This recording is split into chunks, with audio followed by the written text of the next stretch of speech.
Hey guys, welcome to the Field of 68 YouTube channel. If you like what you see here, hit that subscribe button and you'll get more college basketball content just like this.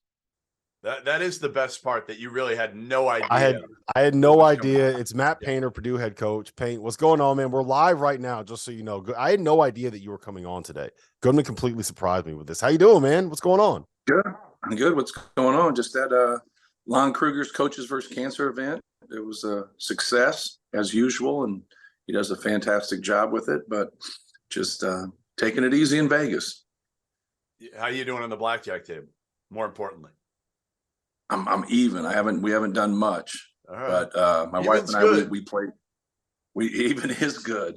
We play together at the same time, so we sit there. She's actually I've been a little bit down and she's up, but we always count our score together. So yeah.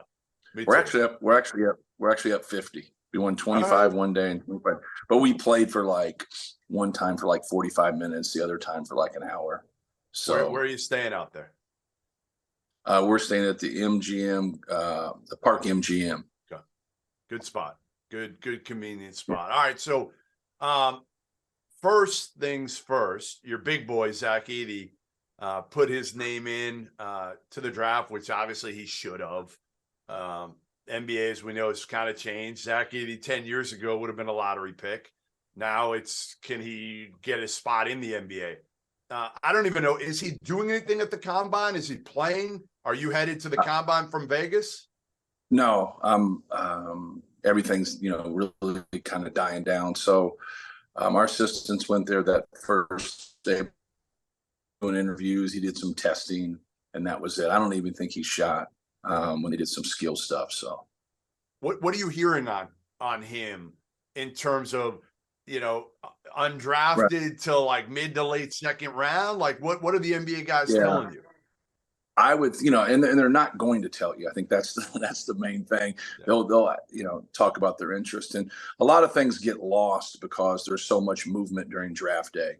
People that have second round picks, can't take somebody because they have a full boat, or they move something in a trade and things like that, or people are doing their homework and they don't have one right now to possibly get a second round pick.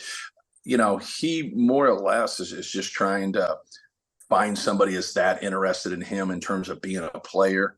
And, and I think that's a tough process at this point because it's kind of unfinished data.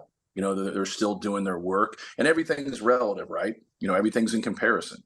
If they don't take him, they take somebody else.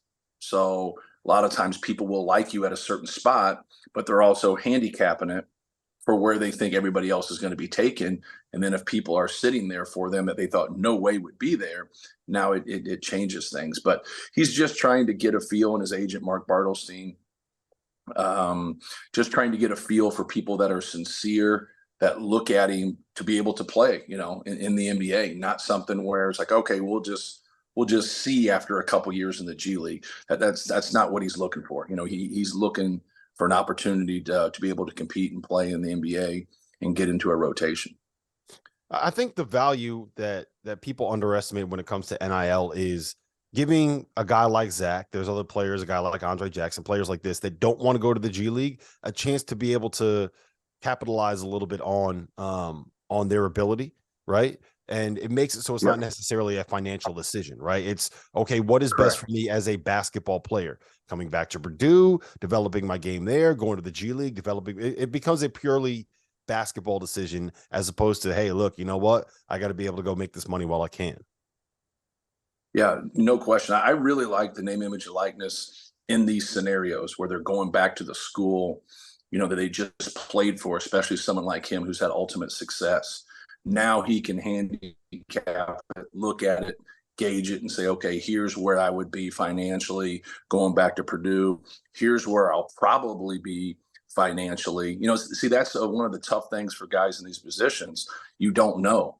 On May 31st, you've gotten all your feedback and you think but you don't 100% know. Well, you do know where you're going to be financially coming back to Purdue through name, image, and likeness. And so, comparatively speaking, I think that really helps. The thing that's kind of gotten lost in our business is the guys that are leaving and now going other places, and it's just a bidding war, right?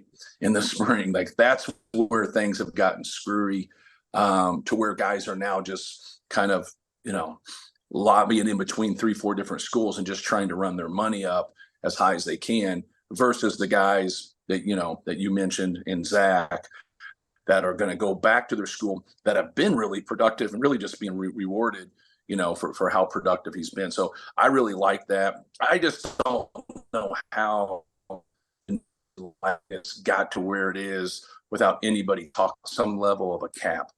Like, think about professional sports if they didn't have a cap and what that would look like. That would be crazy, across the board. You get big markets, small markets. Think about a big market versus small market without a cap. And so the people that are now getting these guys in the spring that are moving, they just have more money than everybody else. So that's not what name, image, and likeness got put in there, because that is what the acronym stands for.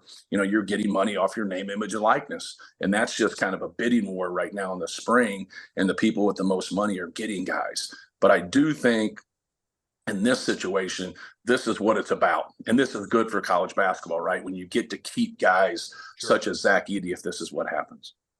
So our partner for today's episode is Athletic Greens. I started taking AG1 during the college basketball season, and I loved the impact that it had on my energy levels. I'm a big coffee in the morning guy, but by the time that the afternoon would hit, I needed another boost. AG1 helped me tremendously, especially on those days when I didn't want to get up off the couch and go hit the gym. Their tagline is AG1 is comprehensive health and the power of habit in one. And man, that could not be more true. It's nearly impossible to eat and drink in a healthy manner in the month of February and the month of March when you are in my business. And AG1 was exactly the supplement that I needed to improve my gut health and cover my nutritional basis for the day. I've continued that into April. I've continued that into May, and I'm going to continue that the rest of the summer. All I have to do is mix a scoop of AG1 with some water, or maybe add it into a smoothie, and I'm ready to go. Do it after lunch, and you'll be ready to go for the rest of the day. If a comprehensive solution is what you need from your supplement routine,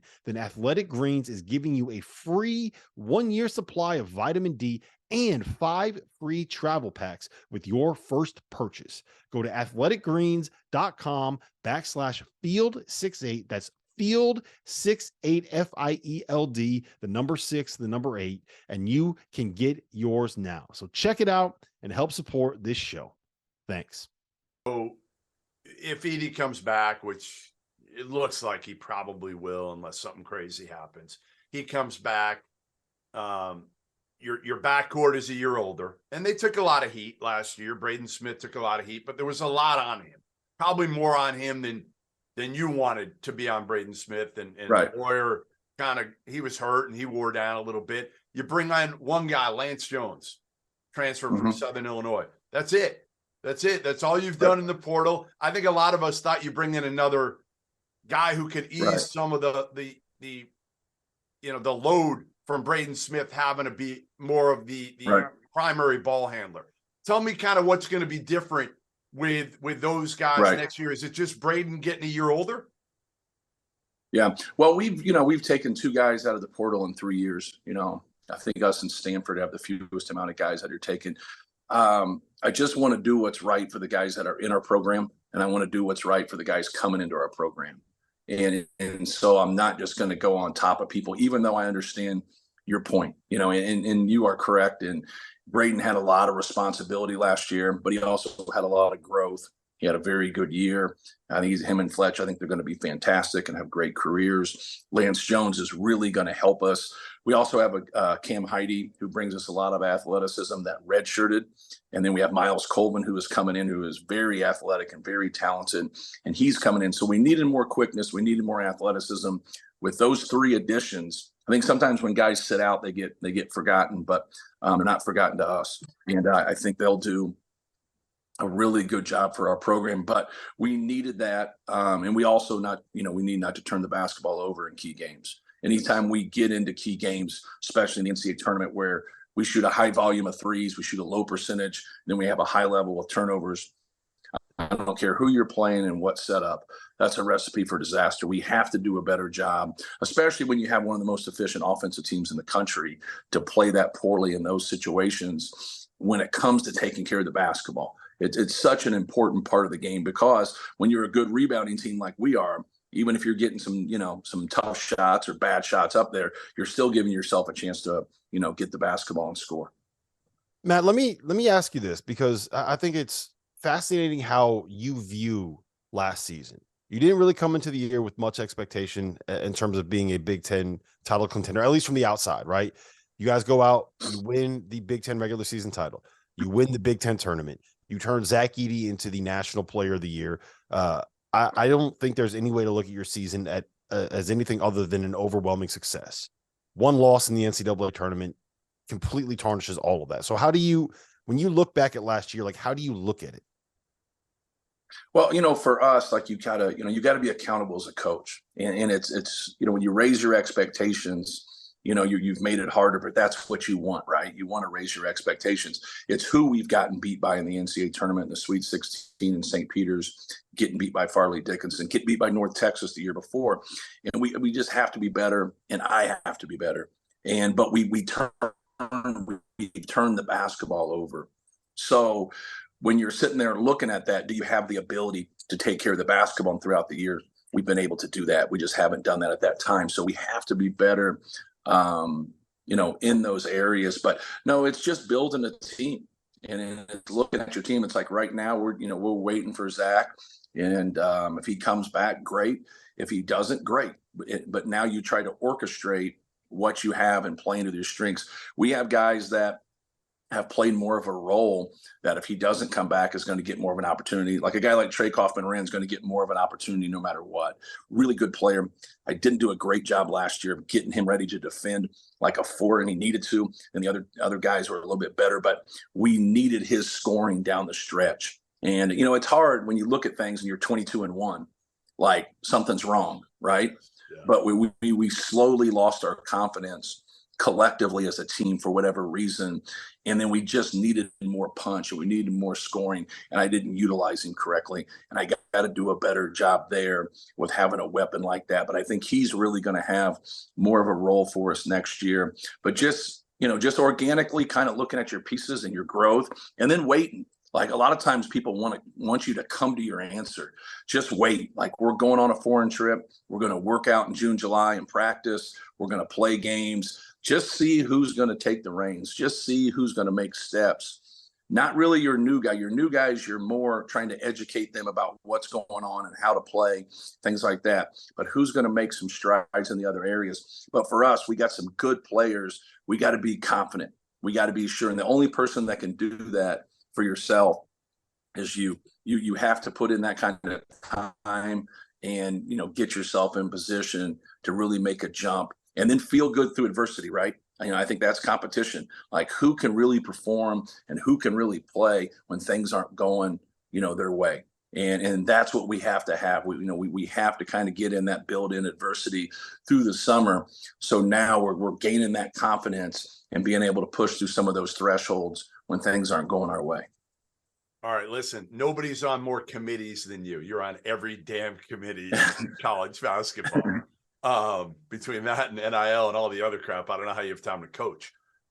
There's one hot button topic that every coach is calling me about over and over and over, and that is the waiver for this one-time transfer undergrad rule. Okay, right. So for those that don't know, there's a rule out there that basically you can transfer once, and you don't have to sit out as an undergrad. If you do it after that, you either have to sit out, or they put in some stipulations that you can still get a waiver, mental health being one of them potentially. What are you hearing with this and the leniency from the NCAA? You don't hear anything. And that's what's frustrating, because like you get, they send out kind of the guidelines, and then you'll see somebody get the waiver, and you read the guidelines, and it, sometimes it fits and sometimes it doesn't, but then they get it. So is everybody just going to, get those waivers? So, we just need some leadership, more than anything. We need educated why they do things. We need guidance. how to go forward. Like when you go to the one-time transfer and you go to everything that's been put in place, the name, image, and likeness, like you should be able to sit down and say, hey, here's the blueprint going forward because you've never been through this, how to be successful. Not necessarily. What gets lost a lot is people think college basketball and they think blue bloods, they think high majors.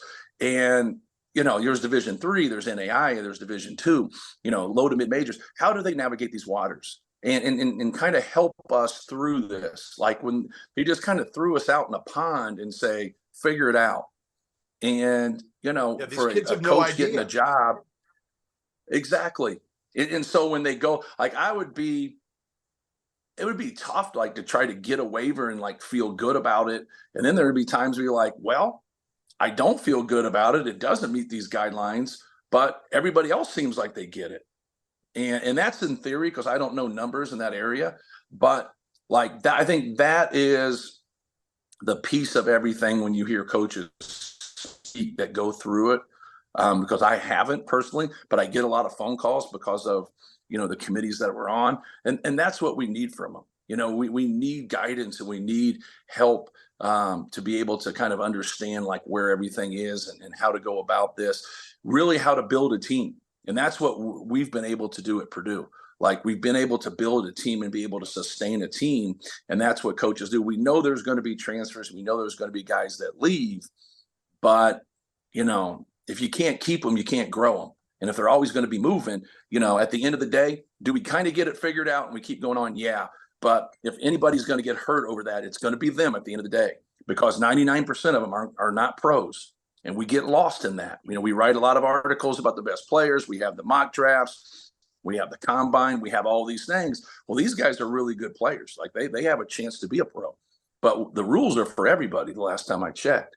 And so like now, where do these go? Like the opportunity to get a scholarship and go and play somewhere and get a college degree and then have that connection to that institution has that's been proven that's a great recipe for someone not to have a great career, but to have a great life. And that's what we're trying to get here is that, a big chunk of our guys aren't professional basketball players. But now if they're constantly moving and now that's all they end up doing is moving, like what have we really done for them? And there's nothing wrong with transferring. We've all seen a lot of positive transfers to help guys. Whether that's personally, whether that's academically, or whether that's basketball oriented. So we're not saying this, we're just saying the constant transferring, there's not a lot of stability for there. And I think at the end of the day, when you're going to see numbers 5 years, you're going to see that it's going to hurt some of those student athletes that just kept transferring. All right. Last question I got for you, Paint. Is there any update on the fund to build the Robbie Hummel statue? I think that's gone. I think that's gone. I don't see a lot of people jumping on that wagon right now.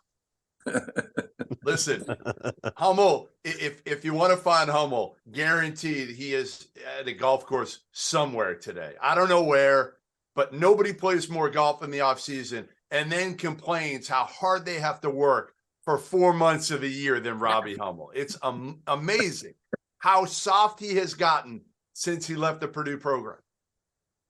We would love to have him back in the Purdue program. So like for us, obviously getting guys like that, I call them multipliers that make other people better. I know you guys like to needle him a lot for golf and searching for this unbelievable statue that somehow can't be found. But no, he's obviously done great.